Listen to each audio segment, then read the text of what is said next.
All right, Pakistan cricket is already facing a massive test. Babar Azam is at the helm once again, and they are playing New Zealand at home in a T20 series. Sort of a preliminary test before the T20 World Cup. There isn't much time to make too many changes here on, and this is the squad that needs to sharpen its skills in time for another World Cup. In fact, I'm sure some of them are still hurting from the last World Cup and what that brought with it for Pakistan cricket. Complete overhaul of the PCB, the board, the coaching staff, the selection committee, and even the skipper. But now, after a huge U-turn, there's hope of stability, a hope alone, but matters outside of the team are continuing to plague Pakistan cricket. The Champions Trophy could be next year and a while away. But Pakistan's hopes of conducting this mega event hangs in the balance. It's okay.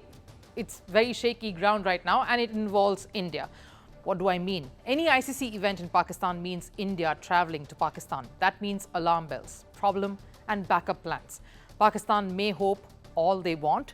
The fans of cricket in Pakistan may hope all they want. But involving India is a matter that has a foregone conclusion, in that it won't happen. PCB, though, is adamant after a podcast wherein Rohit Sharma, the Indian skipper, said he would like to see India and Pakistan play bilateral series at a neutral venue. There was a PCB source who was said to have quoted saying this. Our target right now is to host the Champions Trophy and first let India come for the tournament. Right now, till the CT, there is no slot available as our team has a packed itinerary.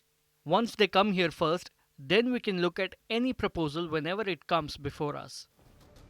They say play Champions Trophy first and at home, and we can think of anything else. Again, very, very ambitious, because we know Pakistan is keen on Champions Trophy being hosted by them in 2025 without any glitches. We are confident we will host the Champions Trophy on schedule in Pakistan. Plans have been drawn up and work will begin soon on these 3 stadiums to give the fans the best experience of watching the matches at the venues. Very confident board, but for that to happen, you need India to be there. Let's face it, any ICC event thrives most on one team's presence when it comes to the views, the fans, the stadiums being full, and the engagement and excitement level being high. That's India.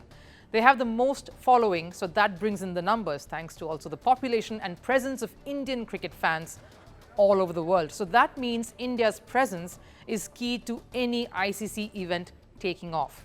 Then, of course, comes India versus Pakistan, a mega draw, more eyeballs, biggest attraction. It is the battle that is nothing short of a war, and that's what gets most engagement too on all fronts, whether it's the broadcasters, the ticketing, sales, marketing, the works. Pakistan wants that for their Champions Trophy, an event that they are hosting for the first time. An ICC event that's coming to them, to their country for the first time since the World Cup was hosted in 1996. That's, of course, before all things went south and Pakistan cricket and Pakistan became a no-host zone.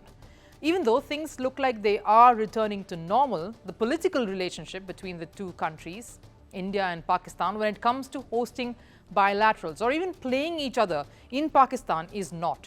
Pakistan says they came to India to play the World Cup last year, so India must return the favor, play Pakistan in 2025 with the Champions Trophy. But here's the thing, what we are hearing, Pakistan may not have any other option other than or the choice to hold that bargaining chip. There is no bargain here. They will have no choice but to adopt a hybrid system if they are keen to host the ICC Champions Trophy without any hiccups, which they are. So what is the solution then? What is bound to happen? Sources say it will be a hybrid setup in all likelihood, like we saw at the Asia Cup last year.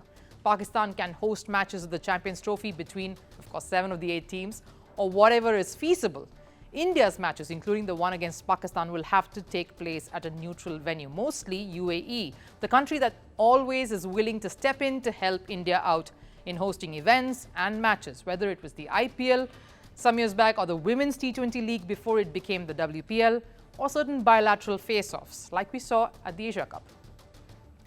Pakistan will try its best to avoid this situation. They want this to be Pakistan's event, by Pakistan, in Pakistan, for the Pakistan cricket fan. But if India refuses to travel, the board will have to get an approval from the government for this one to be sanctioned. Then there is little choice. So Pakistan has a massive battle on its hands already, but maybe they should take that one step at a time. Focus on the T20 World Cup at this point. That's the big one coming up. And if all goes well there, they can target what comes next.